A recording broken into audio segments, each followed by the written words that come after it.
Hello and welcome to a first on the Carlton Wrap channel, a small podcast where I've asked for your ideas and opinions and big calls on the season we've just had and nearly finished with and the upcoming future. So I've got a couple of responses relating to our coaching team, the team itself and the players within our team. So I thought I'd talk about a couple of them, have a discussion, give my opinion and what I ultimately think is the best decisions for the future, and whether I think these opinions are true, are false, and what's going to happen, and where to go next with this club. So firstly, with our coaching, one of the big calls, Clarkson to join the Blues as an assistant to Teague. Now, this is a pretty big call, and I think it was a 50-50 perspective from most of the supporters. Obviously, in the past, had some failures with Malthouse coming from a team with success.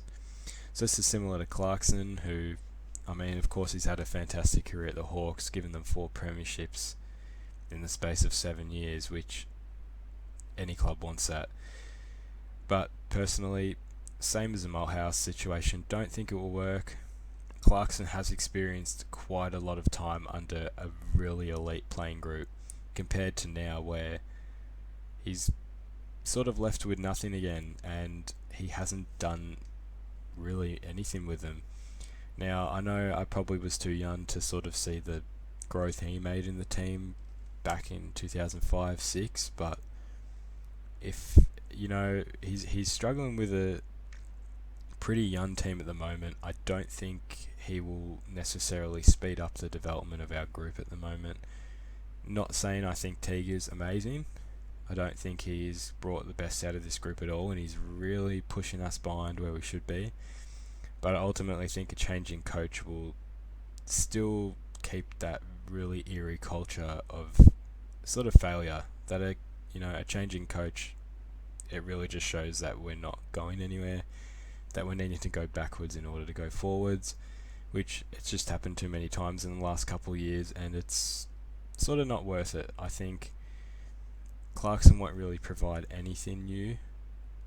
Well, not enough to see massive difference in the future. So on to the next one. Teague will stay until another loss until against an 18th side or wooden spoon. Well, I guess we'll be waiting until next year to see if that's true, but I don't think even this loss against the Roos 2 weeks ago wasn't enough. And you could sort of see it wasn't going to be enough because it looked bad on the players more than the coach. Just the effort, the intensity they gave out, which was pathetic. But I don't think that really reflected that badly on Teague. It sort of got swept away. It was a lot of pressure on the players, and this talk of Teague leaving, it never really circulated a lot. It was there, and then it disappeared. I don't think he will leave. I think the external review will get rid of the people around him, which is another big call I've got here. Talking about Teague staying, but unfortunately people around him changing, which I think is the best idea. I think your coach really isn't going to be any good if he hasn't got the people around him to help him. So I think there really needs to be some change in that department. It's our skill development seems very poor. Our kicking has just not been up to standard this year. Pretty sure ranking below 14th, somewhere below 14th with our kicking. Our clearance work has been quite terrible at times. Haven't been able to get the ball in our hands from the centre clearances. Better with our stoppages, but our centre clearances have not been up to the standard that I think the supporters and the club have expected. And just our game development, I think personally you see every side they have a game plan. You can tell what they want to do. And with this side, I think this year they've showed that at some times, and others they just collapse. They don't know what they have to do in order to overcome a team that's really on a run against them, which has happened way too many times this year. So I think you need better coaching staff to assist Teague, or else changing the coach won't do anything.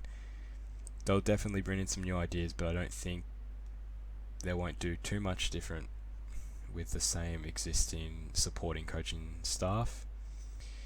So another one, which is yet again coaching Lyon to coach the Blues to a flag in 2023. Couldn't see it happening.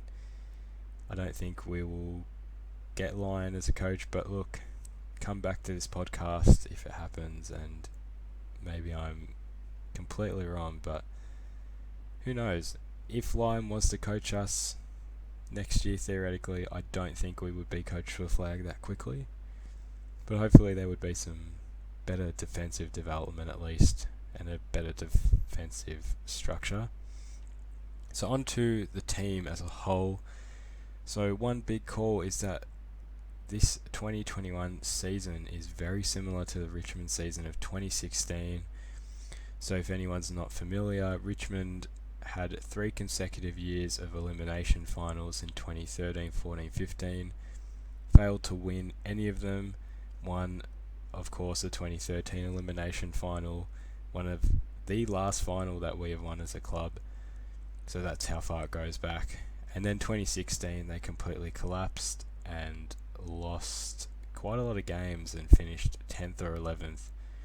Which, if you said 10th or 11th, you think, yeah, not too bad. But in terms of finals runs, they hadn't made any progress and they'd been going backwards. Which, quite similar to the club this year, but I think we're still, whilst it's been very disappointing, we're somehow still going upwards. We're only, compared to 2018, we won 2 games, and I think that was probably the lowest point in the club's rebuild, this current rebuild, if you'd like to call it that. But this Richmond side in 2016 still had quite a similar level of talent. Probably a bit less. They did make some significant trades in the 2016 off-season, so that did help them quite a lot. But we're not really sure what went on behind the scenes, what made that switch, what made that change. And of course, 2017 they won the premiership. So this big call is saying that next year is the turning point, that a premiership will just come like that. Personally, I don't think it just happens like that. I mean, you don't really ever see teams just come out from nowhere and win a premiership like Richmond did. I think it's once in every 20, 30 years sort of thing. I definitely haven't seen it. You could say Bulldogs are similar, but they were pretty competitive the years before, and of course 2010 and 2009 lost prelim finals, so they did get close, but not ultimately close enough. But then clicked into place into 2016, so you could see some definite comparisons, a strong midfield group, a strong defensive group, although Richmond did do very well with a small forward line in 2017, so whether we need to improve our smalls like Richmond, but I don't think you should be copping any team. I think you should stick to what you have, but you never know. I sort of hope we create our own future, make something happen, not really stick to what other clubs have done. But that's my view on it. I'm sure a lot of other people could see that comparison, or maybe it's just wishful thinking. I think a lot of us have just stuck in this sort of depression of failure and just been unsuccessful for the last couple of years. So it would be nice to think that would happen, but I think a mental change in the club needs to happen, or else I don't think we're really progressing at all. So the next one, our current team is our premiership team. I do agree with this statement. I do, not 100%. I don't think this current team will lead. I'm sure some tweaks and changes in the future will ultimately lead us to that premiership. But I still think that this group is bonded enough to make that mental step, because I don't think that they physically can handle it. They have the skill set to handle it, and they have the game style to handle it when it all goes to plan. But unfortunately, when it doesn't, they collapse and they fail again and again, and the system doesn't work. As seen, they haven't been a top 8 side. They are the only side this season who hasn't beaten a side in the top 8. A side in the top 8 that was in the top 8 before they played them, because of course Freo, they've been in and out of the 8, but of course we didn't beat them when they were in there, so I wouldn't really count that as a top 8 team. But obviously, even you see with Freo that they are hopping in and out of the top 8. They probably won't make it. I'm gonna assume after the Giants win against the Cats is when I'm recording this, that 8th spot will belong to the Giants. So the Freo are just they win the games they have to win, and they give themselves a chance, which unfortunately we do not do. We give ourselves a chance, but we do not do anything with it. Just a bunch of empty promises made by the club during the week. Want to make finals, bring out the best, be consistent, and they never are. And even that will be challenged again against Gold Coast, which I'm sure by the time this is uploaded that would be played. And I'm sure if we have lost that game, that really might just spark a lot of outrage more than usual. But I think it's just a mental weakness the club has that needs to be changed, or else we're not progressing, which leads into the next big call of finals next year. Definitely is achievable. I think the way the club have approached it has been a bit too aggressive.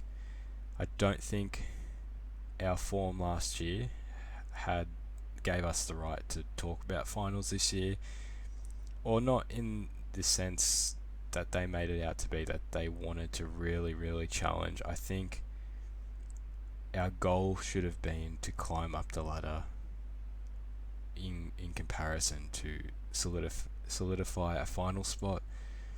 I don't think our form last year, it was clear that they had improved, and I think we're all hoping for an improvement into this year, but I don't think much has changed, to be quite honest. A couple off-season signings, Williams, Sard, but not much had changed gameplay-wise, and it was very evident from the Collingwood game. Nothing had changed. And for me, that was the first game in I'm not sure how long where I've sat there completely silent, and I think that broke me, and I think it broke a lot of people. I think it broke a lot of lifetime supporters who had just hoped and got nothing out of it. So I think the goal next year should be finals. However, I think it just needs to be under the radar a bit. They focus on what other teams are doing and they don't focus on themselves. And yes, of course, we've got the history. We're a big club in Melbourne, one of the big four of the Carlton, Collingwood, Richmond, Essendon. So you're always trying to one-up each other, but I mean, it is hard to avoid that. But I think there just needs to be a real set on mentality, a real club goal instead of individuals' goals. Just working up, because I don't think any of us want to make finals and go out straight away. I have a personal fear that even if they did make finals this year, that they'd finish 7th or 8th, say, lose their first game and they're out, and that breaks them, which sort of happened with Essendon a lot in the last couple of years. They'll finish 8th or 7th and they'll go out first round, and the cycle continues and continues. So I'm hoping when we're there we make an impact, we win, and we continue to win in finals. Whether you win your first week, you lose your second week and you're out, as long as you've got something to build on, it's definitely important. So I do hope that there are some decent signings made in the off season. Another big body midfielder would probably do it for a lot of supporters. I think that's the missing key in my mind. I'd like to know what a lot of other people think around what needs to be seen in the trade season, but more onto that in the next segment here. So now onto the players, the list we've got this season. So first big call, Setterfield, Casbolt and Murphy delisted.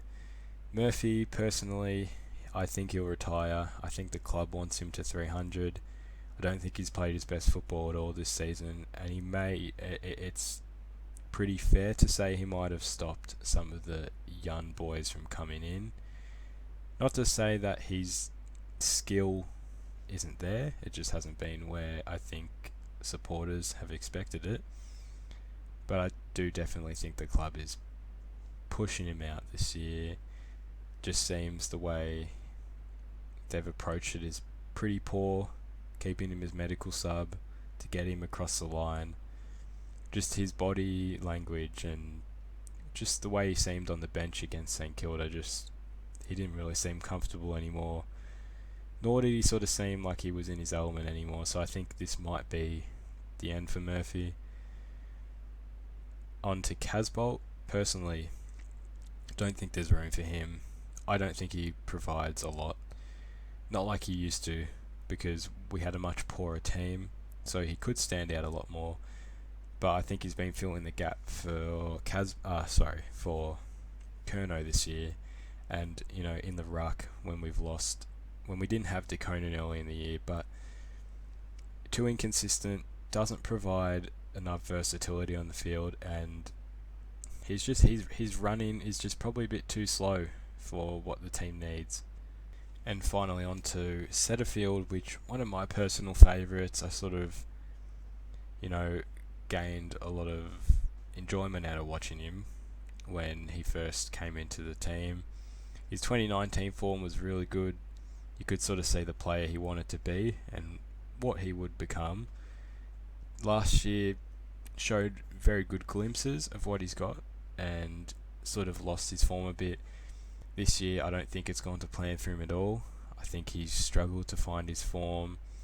Not sure he's really enjoyed the footy he's been playing, and I don't think coming into a losing side most weeks has helped his development either. So it's understandable the criticism he's receiving off the field, but I do think he's worth keeping in that team. He's a young guy. I don't think, even if you wanted to delist him, I don't think you would really be able to replace him in terms of trade, draft. I think you've got a player that's got the potential, so keep him on that list and see what you can do with him. Next, Kennedy to re-sign. Definitely agree. Hope he does. Very versatile. I'm not sure why he didn't get played in the start of the season. Seemed like a very poor coaching manoeuvre. I'm not sure what they didn't see in him, but I'm glad he did re-find his form in the reserves and got the opportunity to get a game again, because now he's killing it like he should be. So it's great to see him back in form again. The next one, very controversial, and I can say this was from an Essendon supporter, a friend of mine. Cripps will never return to his best. Look, firstly get stuffed, but no, I can see that could probably be a lot of people's perspective, that his 2019 form won't be found again, which I do agree to an extent, that he definitely is struggling in this new style of gameplay. A lot more hard contested footy, which I think he just struggles to break open a lot. He sort of seems a bit crammed in, especially that he's not the fastest runner. That's very obvious. His injuries seem to just be affecting him mentally as well. He hasn't seemed comfortable at times, and it's clear he's playing injured. I reckon 3 or 4 games, it's just very obvious. And if he needs a rest, he needs a rest. You've got guys that want to come in and give you the same intensity that he would. It might not give him the same skill, but there's guys in those VFL levels that are just dying to get a game and show what they're capable of. But that's dependent on the club and what they expect from him. I'm sure he thinks he's going well, so maybe what we see is not what they see. But I do think Cripps just needs to readjust. I don't think he'll ever return to that 2019 form, but that's a different style of footy that isn't present now, so I'm not sure he will. But I'm hoping he will adapt to it and find his best in this new style.